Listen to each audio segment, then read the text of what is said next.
के बारे में जो कि प्यासी थी। अब उन्हें किस चीज की प्यास थी वो तो आपको आगे चलकर ही पता चलेगा। कहानी शुरू होती है रिपब्लिक ऑफ फ्लोरेंस से। ये दौर है उस समय का जब प्लेग नाम की बीमारी ने अपना जोर पकड़ रखा था। हम एक आदमी को देखते हैं जिसका नाम टंडीरा है, जो कि हाथ साफ किया करता था, यानी कि पहले चोरियां किया करता था और अब वो चर्च में पेंटर है। टंडीरा बहुत समय से यहाँ पर पेंट कर रहा है, पर उसको अभी तक अपनी दिहाड़ी नहीं मिली, यानी कि पगार नहीं मिली। वो अपनी दिहाड़ी के लिए फादर के पास जाता है और देखता है फादर की मृत्यु हो चुकी है प्लेग की वजह से। कहता है अब तो मिलने से रही मुझको दिहाड़ी। वो फैसला करता है कि क्यों ना वो चर्च का फादर बन जाए, जिससे उसको खाना भी मिलेगा और वो सुंदर सुंदर नन्स के साथ गुलछर्रे भी उड़ा पाएगा, जिससे वो वहीं पर पड़ी फादर की ड्रेस पहन लेता है और बन जाता है बहरूपिया फादर। अब हम लोरेंजो नाम के एक युवक को देखते हैं जो कि हमारी कहानी का नायक भी है। इसके पीछे कुछ ठग पड़े हुए हैं, क्योंकि इसने जुए की टेबल पर बड़ी ही चालाकी से इस चोर उचक के झटबिनो नाम के शख्स का बहुत अच्छे से काटा था। झटबिनो एक सरकारी आदमी है, यानी कि वो यहाँ की सरकार के लिए काम करता है। वो लोरेंजो से बदला लेने के लिए उससे फाइट करता है, लेकिन लोरेंजो किसी तरह से यहाँ से भागने में कामयाब हो जाता है। अब हम देखते हैं पेम्पिनिया को। पेम्पिनिया एक धनी व्यापारी की बेटी है, जिसकी फिल्म शुरू होने से कुछ क्षण पहले ही मृत्यु हो गई थी। और तभी यहाँ पर झटबिनो आता है। वो कहता है दुखी मत हो, मेरी सिंपैथी तुम्हारे साथ है। क्या हुआ अगर तुम्हारे माता पिता नहीं रहे, तुम्हारे साथ मैं तो हूँ ना।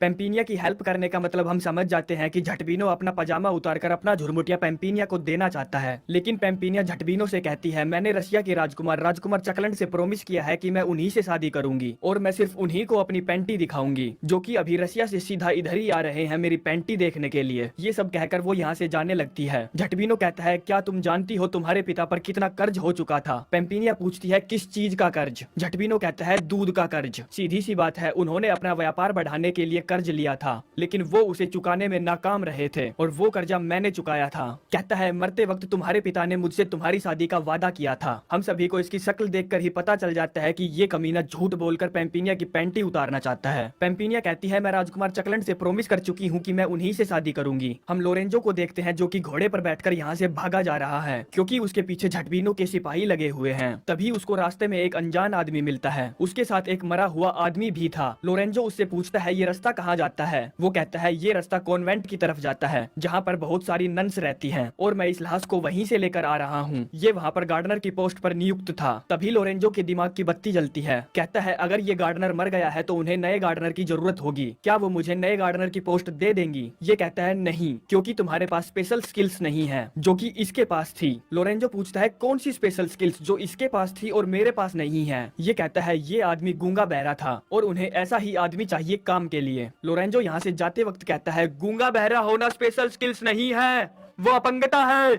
अब लोरेंजो झटबिनो के आदमियों से बचने के लिए एक पेड़ पर चढ़ जाता है। झटबिनो के आदमी यहाँ से गुजर जाते हैं और उसे नहीं देख पाते। कुछ समय बाद लोरेंजो जिस डाल पर खड़ा था वो डाल टूट जाती है, जिससे वो नीचे गिर जाता है और बेहोश हो जाता है। कुछ समय बाद यहाँ पर बेहद खूबसूरत नन्स आती हैं और वो उसे उठाकर कॉन्वेंट ले आती है। यहाँ पर दो नन्स उसके शरीर के निरीक्षण के लिए आती है। ये दोनों उसके शरीर को ऐसे निहारती है जैसे कि वो बहुत सालों से प्यासी है। इनमें से एक नन कहती है देखो इसकी कोई हड्डी तो नहीं टूट गई। अब सबको पता है कि ये किस टूटी हुई हड्डी की बात कर रही है। वो अपने प्यारे प्यारे हाथों से उसकी हड्डी को जांचती है और पाती है उसकी नाजुक हड्डी बिल्कुल सही सलामत है। जिसके बाद वो लोरेंजो की शर्ट ऊपर करके उसके पेट पर किस करती है, जिससे उसको चरम सुख का आनंद मिलता है। और वो दूसरी से कहती है तुम भी करो, मजा आएगा। और अब वो भी किस करती है। हम देखते हैं कि लोरेंजो होश में है, वो सिर्फ बेहोश होने की एक्टिंग कर रहा है और मन ही मन कहता है जमीर जिंदा रख, कबीर जिंदा रख, फकीर भी बन जाए तो इस शरीर में अपने हथियार को खड़े करने की ताकत को जिंदा रख, हौसलों के तरकस में कोशिश का वो तीर जिंदा रख, हार जा चाहे जिंदगी में सब कुछ मगर इनकी लेने की उम्मीद जिंदा रख। तभी एक नन उसके होठों को बुरी तरह से चूसने लगती है।